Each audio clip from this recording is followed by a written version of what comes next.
What's up, guys? Raziel here, and FanFest for Final Fantasy XIV 2018 is upon us. And I just finished watching the announcement for the next Final Fantasy XIV expansion, Shadowbringers. So, let's just get into what I thought was great, what I interpreted the hints as, my take on things, a few things that popped up that I'm not so sure about. Let's just get into it. I am Raziel.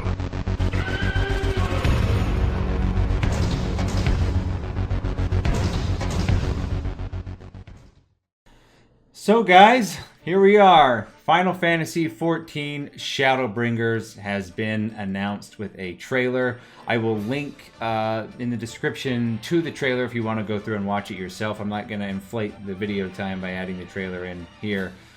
But, man oh man, the first thing I want to say is other companies, i.e. Blizzard and shit like that, should take a lesson from how to do a game announcement and how to kick off a festival, because, you know, a conference like this, I thought Yoshi P and the CEO of Square itself came on to reveal some stuff in a very funny and a very heartwarming way, and this is how you please your fans. This is how you treat the people that pretty much enable you to have a paycheck, and you can tell that the designers, the developers, and the directors, and the CEO of this series and of this game are very, very passionate about what they do and love what they do and want you to, and that love shows through in the games and the products they create.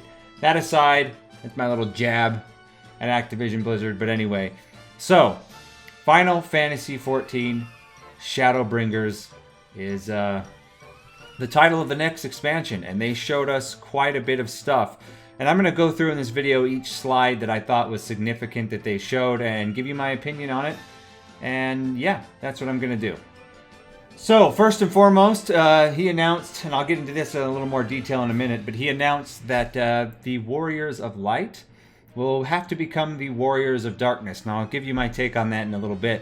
But then he went into more storyline. Of course, we know that at this point, this is no, spoiler alert, but Xenos is actually dead, and the Ascians have taken over his body. There's an Ascian inhabiting Xenos' body.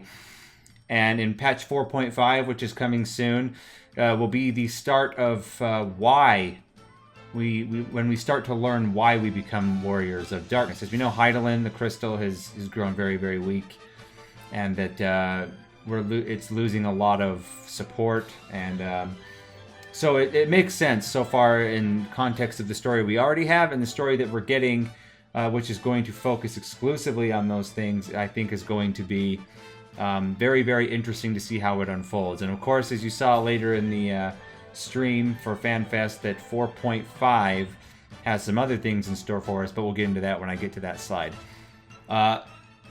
So it's going to be pretty clear that the conflict right now we have with Xenos isn't going to end in the 4.x series. It's going to continue into 5.0 as we take down the GARLEAN Empire. So yeah, my opinion about this is that I think it's a very good story, a very good direction of the story to go into. So, as I said earlier, we are going to, once and for all, take down the GARLEAN Empire. The GARLEAN Empire has been a threat now since 1.0, when Final Fantasy XIV was shit.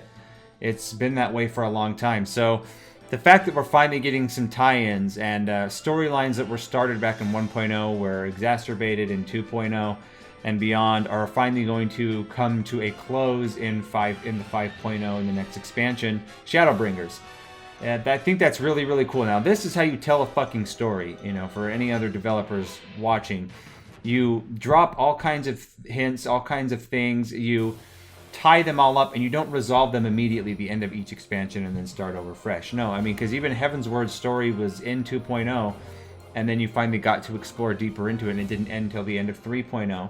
And there's even some characters from that, such as Estinian, that show up, and Emmerich, they show up in Stormblood. So the fact that it's no secret that Square knows what they're doing when it comes to telling a good story, especially in their Final Fantasy series. So I'm really excited to see where this goes. where we can, finally take down some of these major villains that have been plaguing our characters for going on 4, 5, 6 years now in the game's storyline. So it's really, really exciting to be a part of it.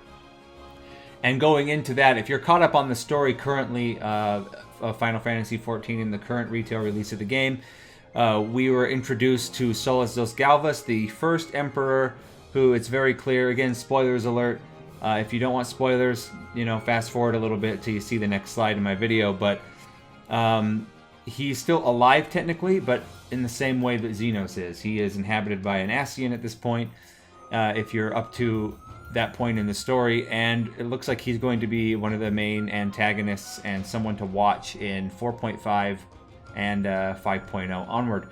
So it's very, very, very, like I said, they're tying everything together finally. The Ascian and the, because Ascians haven't been really huge into the storyline since 2.x. So the fact they're coming all back in, it's tying into the GARLEAN Empire, and we're finally getting some light shed on what's going on. It's very, very fucking exciting, and I'm very excited to see where this goes. And as you can see, this sexy, over there, sexy beast up there, Xenos is, not Xenos, we know that. We practically cut his fucking head off in the game. So the fact that, if you're even slightly caught up, you know that he is inhabited by an Ascian at this point. And I'm just interested to see where his involvement ties in to our characters, the heroes, the Warriors of Light becoming the Warriors of Darkness. It's going to be very, very, very interesting to see how it ties in. I thought Xenos in Stormblood was one of the best antagonists, very akin to Kefka in Final Fantasy VI. And I think it's going to be really interesting to see where he goes and how it ties into what happens to our characters, what forces us to go down this dark path in order to save Eorzea. And this slide was by far one of my favorites, because, Edgelord, Raziel, Dark Knight, all that good shit. But the Warrior of Light, as I said earlier, must become the Warrior of Darkness. And I think this ties in quite a bit to the announcement of multiple new jobs that was announced during this FanFest, and I'll get into that in a minute, in a further along slide, in a next slide. Excuse me, I can't talk. But what does this ultimately mean? It means, are our characters evil? No, I don't think so. I think we have to, desperate times call for desperate measures sort of thing. And as he said, in 4.5, we're going to start to see why we have to become Warriors of Darkness. And to be honest, I think it's a very, very good segue into the new jobs that are coming. Because he did say jobs, and they only revealed one job, and it's not even part of this expansion. It's going to be actually come out in 4.5, and I'll get to that when I get to that. But let's move on to the next slide. So, it was teased multiple new jobs, and then we learned through the amazing entrance of the CEO of Square that Blue Mage is confirmed. Blue Mage is coming in Final Fantasy XIV, and it's a class that is going to have to, it's going to start out, and I'll get more into this into other slides, with a level cap of 50, and you actually learn all your abilities from monsters as a true Blue Mage would. Now, it wasn't revealed whether a Blue Mage would be tank, healer, DPS. I'm guessing DPS, but we'll see. Tank's a possibility. We're going to learn a lot more about it in the live letter to the producer tomorrow, which I will report on as well. I will cover and put on my channel. But for now, that's all we really know now about the Blue Mage. Now, as far as multiple new jobs, this is my take on it, because Yoshi P was really reluctant to show or do anything pertaining to new jobs. Now, here's where I think the Warriors of Darkness comes into play, because they did announce during this expansion that the level cap will be raised to 80, from 70 to 80. So, what I think is from 70 to 80, whatever job you are, whether it's Warrior, Dark Knight, Paladin, Scholar, Summoner, Samurai, everything in the game, you have a new, I'm guessing the new jobs, since he said there are multiple new jobs. And this is just my guess, but I would put money on your own job becomes a new accelerated, even more specialized job in darkness. So new abilities, new things, revolving around being a darkness-based class. Now, whether you can shift back and forth between them, I don't know. I don't know how that would work, but that would be my guess. Is when you become a warrior of darkness, you have to meld these abilities into it, and it becomes a new specialized version of your job. In the same way that back in 2.0, you start out as a gladiator, hit level 30, and then you morph into a paladin. I'm guessing that, like, if you're a dark knight, you will, at level 70, maybe 71, 72, something like that, you will morph, get a new soul gem or something similar to become a warrior of darkness, a darker version of a dark knight, or a dark version of a samurai, things like that. I think that would be really, really cool, and maybe even find deeper ways to specialize your class to make you more unique, because he did say that there is an ability pruning that's coming, because a lot of bars are bloated, but they're also adding new things. Something that other games, like when, for example, World of Warcraft did a pruning, they didn't add anything new. They pruned everything, mixed abilities together, and that was it. They took shit away, didn't give anything back. And that's clearly not how Square does it. That's not how it's going to be done in Final Fantasy XIV. So that's my take on the new jobs. I think they're going to find a way to morph your current class into a more specialized class, with give you more options maybe, and you can shift between them. I think that would be really, really fucking cool if they did that. And that's how I interpret it. Now, I could turn out to be completely wrong as we get more information in February from the FanFest in Paris. But if I'm right, you heard it here first. That's my guess on the entire thing. Now on to the next slide. So, as we see, we have new beast tribes and primals, of course, which comes with every expansion. So be prepared for that. They said this is going to be much more based, the new world and the new zones in this expansion are going to be much more Final Fantasy-esque, is how he described it. Very, very, very, very fantasy-oriented. So it'll be interesting to see what happens there. I'm going to go ahead and move to, I'm going to kind of, machine gun these slides here.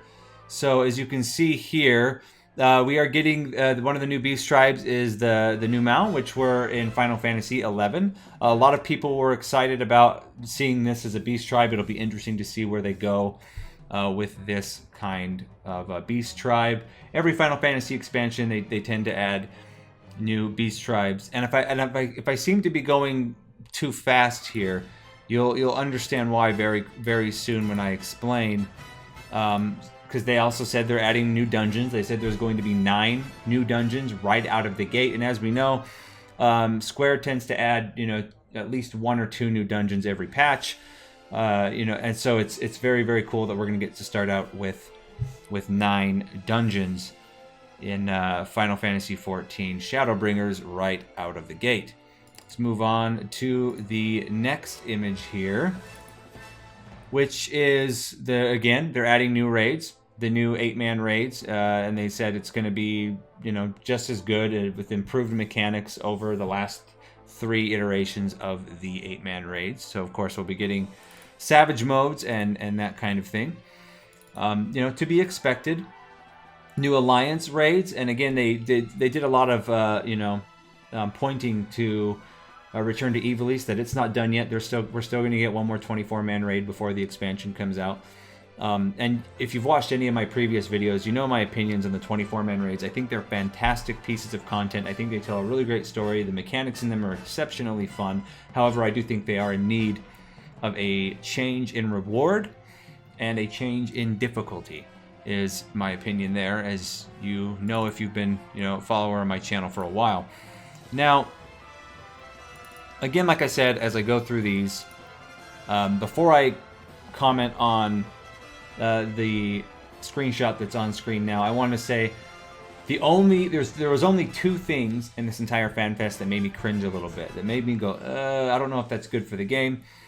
And this first one is all those last slides I showed you where, now granted, we don't know a whole lot yet, but I didn't hear a mention of any kind of huge overhaul being at least discussed or thought of for this expansion in terms of end game rewards and preventing content lulls, which is common in theme park MMOs. Now, we may he did mention that they're overhauling some stuff in the battle system, that they're overhauling a lot of the major systems of the game, but he didn't go into any detail. So it's still possible that how Endgame comes together is very, very, very could be changed. But I would right now I'm kind of thinking and dreading a little bit that it's not going to change a whole lot. Does that mean that Final Fantasy XIV is going to die? No. Does that mean that it's shit? No. It just means that maybe they need more time, or maybe they just Yoshi P isn't quite as aware as I gave him credit for. But we will see. We're going to get a whole lot more information in February, and more information after that in the third Fan Fest, which is, I think, in March or May, maybe April. But it's, I think April, yeah. But we'll see. We'll see.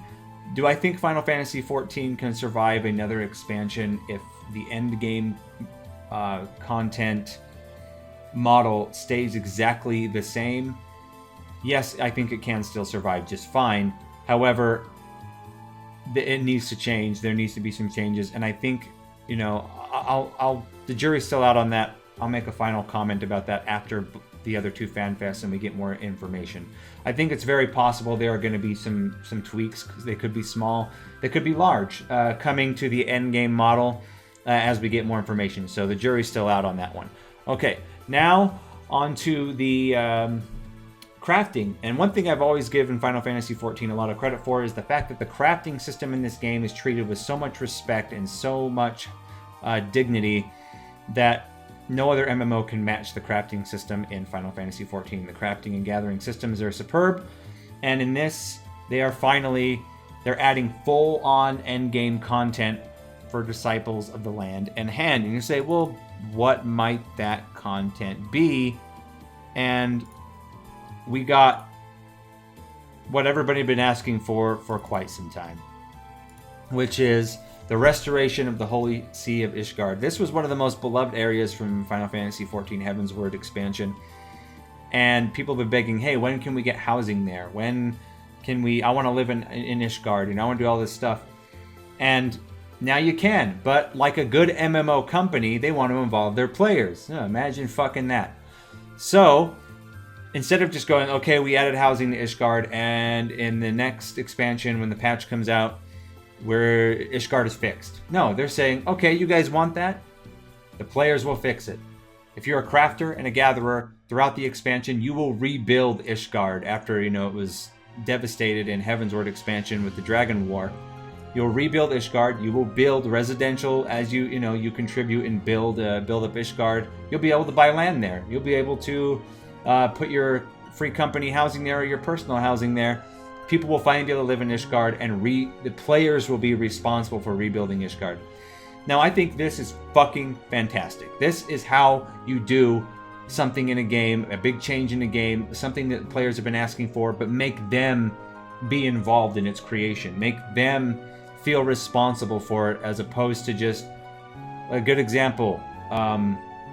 After the Cataclysm in World of Warcraft, it was, hey, we're rebuilding, and everything was broken, and then they patched the game, everything was fixed.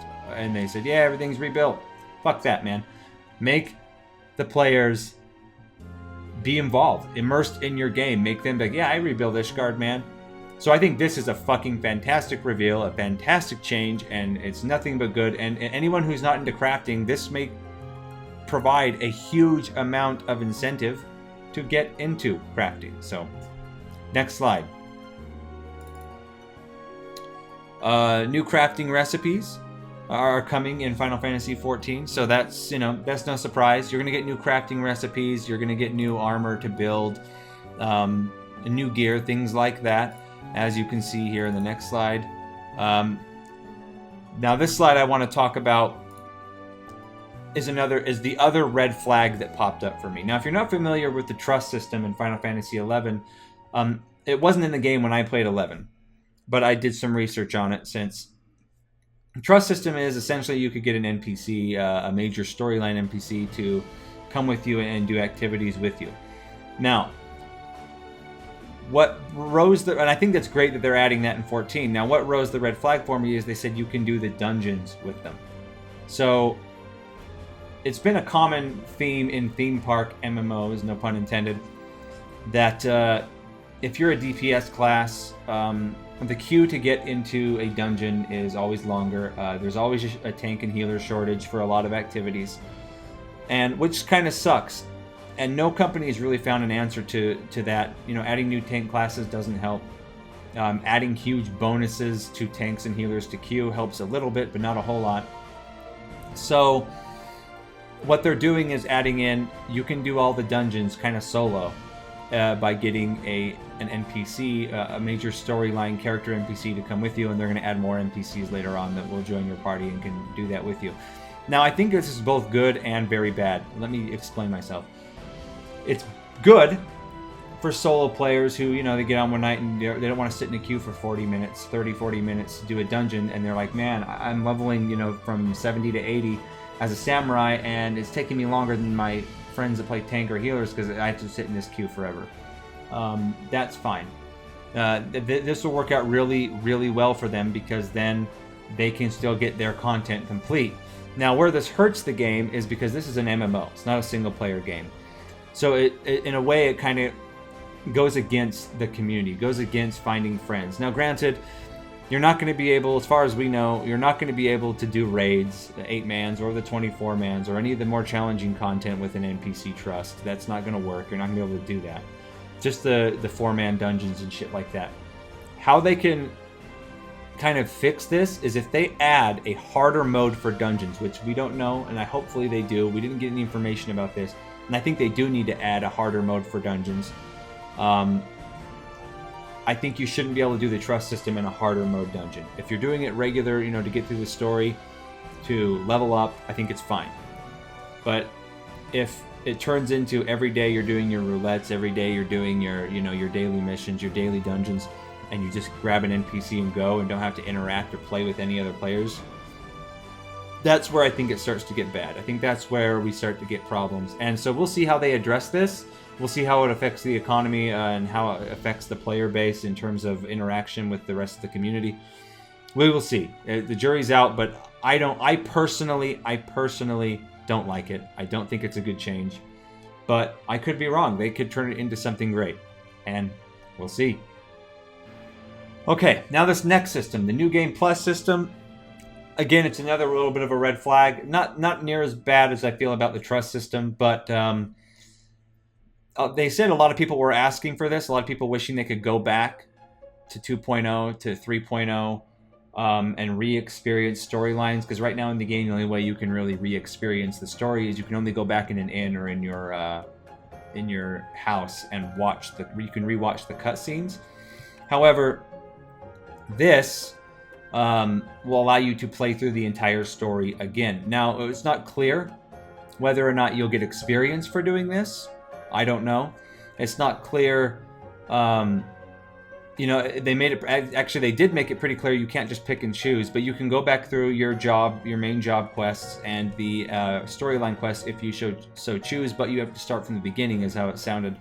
I don't know why a lot of people were asking for this. I mean, if you really want to replay the story, just make a new character. But they did say the advantage of doing it this way is you will be able to do the story quests at your current power level. So a feature I never really cared about, never really asked for. But some people, apparently a lot of people were asking for it. So now it's going to be in the game. So I'm kind of indifferent. The reason why I had a kind of a red flag on it is because it seems to me that a feature like this is kind of a waste of resources and developer time. I don't know what purpose it serves other than that you can just replay the story, which you could do anyway if you made a new character. Now you can just overpower the story with a powerful character if you want to see it again. So, whatever, I guess. Now this next feature, which ties into another announcement that they made, as of before the expansion even goes live, this is going to be implemented, as well as new data centers being added to Europe and North America, because it's getting crowded. Imagine that. An MMO that's good is getting more players, not losing them drastically. But the world visit system essentially is anyone on your data center. So right now I'm on Aether, so any of the servers are on Aether. I can go to the main crystal in any of the 3 major cities and teleport to the other server and play with players on there. Now they did say some features won't be possible on other servers. I imagine that'll be things like the auction house and stuff like that, because they don't want to completely fuck their economy. They didn't go into details about what things you can and can't do across servers, but I think you can quest, you can dungeoneer, you can probably, I'm hoping, raid. There's a lot of things you can do. So if you have a friend on your data center, but he or she is on a different server, you can now play directly with them outside of just doing the party finder. You can actually go into the open world with them. I think this is a fucking really fantastic change. I think this is very much needed. And they did say that by adding these new systems, the data centers are going to get shifted. So if you're on Aether, your server's on Aether, your server may get transferred to another data center. And they said to compensate for this, what they are going to do is, if after the shift happens, if the server you're on is on a data center you don't want to be on, have it be because of time zones, or because all your friends are on a different server and that server got moved to a different data center, free character transfers for everybody. So yeah, that's how you treat your player base. That's how you treat your company. When you do a major shift like that, you give them free character transfers. So overall, I think this system is fantastic, very much needed, and I think it'll do nothing but good things for the Final Fantasy XIV player base and community. As another quick note here, pretty soon Final Fantasy XIV is no longer going to support 32-bit Windows. Just thought I'd bring it up. I don't know who the fuck still uses 32-bit Windows. I haven't for going on a decade now. So if you're on 32-bit Windows, stop being cheap, upgrade to a 64-bit version of Windows. So this is nothing but, this shows that they're dedicated to this game, because as they want to add more features and more things in the game and make the engine that runs Final Fantasy XIV better, they can't be held back by old software. So if you're on 32-bit Windows, get fucking good. And we got the announcement for a new playable race. And Yoshi P did hint that this may be the last race they add, because they're really hard to add. You have to make all the armor fit in, you have to do all this stuff. And there's already a lot of races in this game. People were saying, hinting what could the new race be, and then he revealed it because it's on the back of his shirt. He had Bugs Bunny on the back of his shirt. And so the new race that is coming in, let me grab it here. The new race that is coming in Final Fantasy XIV's Shadowbringers, let me find it here, is the Viera. And you can't see it because it blew way out of proportion here. And so I will just put it up on the screen when I'm editing this, and you will see it. So the Viera are kind of a rabbit-like race, and yeah, they're adding a new race. The race comes from Final Fantasy XII. It's from Ivalice. So they said how you get introduced to this race is becoming a playable race. Now, whether or not this will be in 4.5, I don't know. But you'll actually be able to make the race in 4.5. I don't know. I don't think you will until 5.0. But they made it very clear that in 4.5 is when we'll learn about them. They were in Final Fantasy XII and also in certain versions of the Final Fantasy Tactics series, which, as we know, took place in Final Fantasy, in Ivalice, in that world, which we have been going to exclusively. So, he said we're going to learn a lot more about the jobs, about the Blue Mage, and about a lot of stuff, a lot more in depth about the mechanic changes and hopefully endgame changes in the FanFest that happens live in Paris on February 2nd. Now, he tried to close the opening ceremony there, but in traditional fashion, Square brought out, the CEO came out in a Blue Mage outfit, and it was quite the thing to behold, to see the crowd go fucking absolutely nuts, to see that Blue Mage is coming, and we got to see that the Blue Mage class is coming in 4.5. Let me pull up a picture here of what we know. So the Blue Mage, available in patch 4.5. It's the first limited job. Now, we don't know exactly what that means. We're going to get more information tomorrow during the letter from the producer live, which I will, of course, cover. And it says it's not connected with any class. All your abilities are learned through stealing them from monsters. So as you level up, you're not just getting abilities each level like you do in all the other jobs in the game. monster actions are learned. So, and he said it's going to be hard. So it's going to be like a hardcore class to get to maximum, to get to be very, very good. And it's going to have a duty, an instance specifically that only blue mages can do, which I think is very, very interesting. And again, I think this is great, but we will see. I mean, a new job hasn't been added in the middle of an expansion since I think it was 2.5 when Ninja was introduced. So yeah, I think this is fucking cool. This is great. I keep pushing my fucking hair out of the way because it's getting really long now. Apologies. But this is awesome. I mean, this is how you treat your fan base. This is how you know, make them think, oh, that's it, even though they already showed a lot of cool shit. And they kept adding more and kept the audience. I mean, at one point during this presentation, and I'm not even kidding, I think there's added more in this next one here. Yeah, level cap set at 50. Again, we're going to get a lot more details later on. But at one point, when they were announcing the Final Fantasy cross-world that I talked about a few minutes ago, Yoshi P got down on his knees and bowed down because of the huge fucking problem when Stormblood released of server congestion and players getting stuck on quests because the server simply couldn't handle that many people doing the quest. And this is a way around that. And additionally, he was bowing and, you know, asking for forgiveness because that happened in the first place. Can you see anybody at E3, any developer at E3 or BlizzCon actually doing this? No, in fact, quite the opposite. They get arrogant and they tell you to fuck off. Don't you have phones? That kind of shit. And the CEO came out, you know, and said, hey, I'm going to reveal this anyway. We're going to reveal the Blue Mage. So a very, very stark contrast between how some companies treat their fan base and how other companies do. This is why I'm such a Square fan, because they treat their player base with respect. At one point during this, the crowd was chanting Yoshi P's name because of how fucking awesome this looks and how great this is turning out to be. And then Yoshi P said, no, don't thank me, the development team. Thank the whole team because they did this. And so everyone started chanting, dev team, dev team, dev team. It was a sight to behold. This is how you treat your fan base.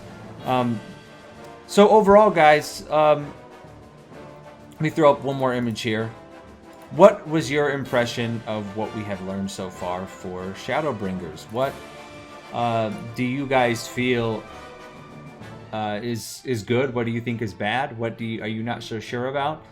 Overall, I was very impressed. I'm very hyped up. I'm very excited, and I'm not someone who gets hyped or excited easily. And as I said, I have some caveats and some reservations about a couple things that they announced, and I'm not sure if they're good for the game. But there's a lot of stuff that's very clearly very good for the game and very exciting. You know, the storyline, the new jobs, which I think are going to be tied in to current jobs. The Blue Mage is fantastic reveal. The new zones, the new areas, the new raids, the new dungeons. The changes are being made to the combat system. Of course, some jobs in their current iteration are going to get completely revamped, and we're going to get a lot more details about what's coming in 4.5 tomorrow, as well as there's probably some more hints into 5.0. Again, the trailer for the teaser trailer for Shadowbringers is in the description. You can go watch that because he said a hint for all the new jobs is all throughout that trailer. So look at it, and after watching it myself, that's where I decided I think it's going to be. The new jobs are going to be exaggerated and amplified by your current job. So even more specialized versions of your jobs. That's my take on it. I could be wrong. We will see. So guys, what did you think? I'm going to continue to bring more coverage of the FanFest. Anything that breaks, I will have it here on my YouTube channel as soon as possible. Thanks everybody. If you look up in the corner there, my Twitch and my Twitter accounts are linked there, so you can follow me there. Please, on my YouTube channel, if you like my content, subscribe, hit the like button, ring the little alert bell so you know when more content comes up. It really means a lot and it helps make this channel grow. Share my content where you can if you're a fan. If you're not, then don't share it, and I couldn't give less of a fuck. So guys, thanks for stopping by. This is Raziel. I will have more content from Final Fantasy XIV's 2018 FanFest, and I will bring my take on the Letter from the Producer live tomorrow as soon as I get that information. So, as always, guys, keep it real.